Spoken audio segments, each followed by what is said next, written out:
नेत्र के लिए शिव महापुराण की कथा कर रही है। महाराज भगवान शंकर का जो शिवलिंग है और शंकर भगवान के शिवलिंग के सम्मुख में उत्तर के भाग में जो जल बहता है उसके बीच में एक मोटी सी लाइन होती है जिसका नाम हमने पहले भी कहा अशोक सुंदरी। शंकर भगवान की 6 लड़कियों में से 5 लड़कियों का नाम है जया, विषहरा, सामरीवारी, दोतली, देव और शंकर जी की 6ठी लड़की है अशोक सुंदरी। महाराज ये अशोक सुंदरी का जन्म काशी में हुआ था, जिस काशी का नाम पहले नंदनवन था। क्या नाम था? नंदनवन। उस काशी में अशोक सुंदरी का जन्म अर्थात माता पार्वती को भगवान भ्रमण कराने के लिए जब पार्वती मैया बोली आज मेरा मन कर रहा है कि अपन नंदनवन चलते हैं, तो भगवान शिव काशी ले गए पार्वती मैया। और वहां उन्होंने एक वृक्ष को सम्मुख में बैठकर माता जगत जननी जगदम्बा माता पार्वती ने उस वृक्ष की साक्षी में उस वृक्ष से एक कन्या को प्रकट करा जिसका नाम शोक को दूर करने वाली अशोक सुंदरी। महाराज जो शोक को दूर कर दे, दुख को दूर कर दे, उस कन्या को प्रकट किया।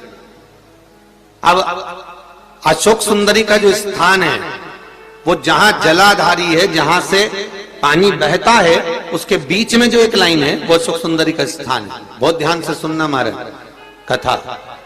और अभी तक शायद टीवी पर यह क्रम मिला भी नहीं होगा जो क्रम आज वर्णित किया जाए।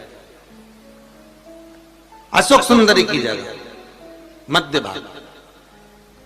समझ में आ रहा है ना सबको? फिर अच्छे से समझ लो।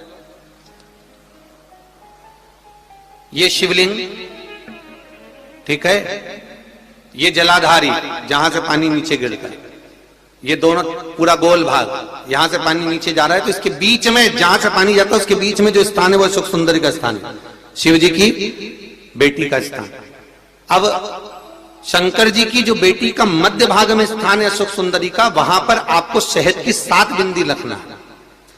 और जो ये शिवलिंग रखा है, इस शिवलिंग के तुम पीछे की ओर बैठे हो, यहां बैठे हो ना आप दक्षिण में, तो यहां बैठे हो, तो पीछे का जो शिवलिंग का भाग है इस पे आपको चंदन का लेपन करना है।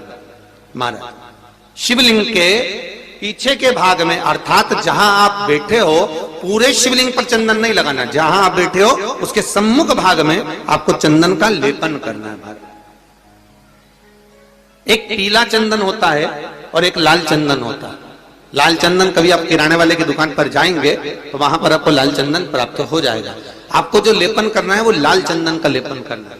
आपको पहले भी कथा में बताया कि शंकर भगवान को कुंकू नहीं चढ़ता, रोली नहीं चढ़ती, क्योंकि बाबा को अगर चढ़ता है तो लाल चंदन चढ़ता है। तो लाल चंदन का आप जब लेपन कर दें, लेपन करने के बाद शहद की 7 बिंदी आपको अशोक सुंदरी वाली जगह पर रखना है। महाराज रखने के बाद बाबा से विनती करना है और चंपेश्वर महादेव का स्मरण करना है। चंपेश्वर महादेव का स्मरण कर कर हाटकेश्वर महादेव का नाम लेकर बिंदी को लगाना है। लगाने के बाद उसी बिंदी को आपको एक कटोरी में, अब बिंदी कितनी लगेगी, जरा जरा सा शहद लगेगा, उसको छोटी सी कटोरी में लेकर आ जाना है। महाराज उसको लाने के बाद में शाम के समय पर प्रदोष काल के अंतर्गत, प्रदोष काल किसको कहा गया?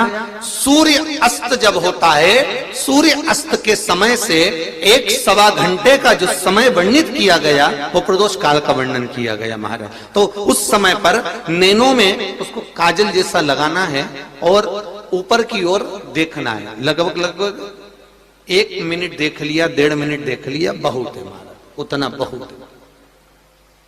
काजल जैसा लगा।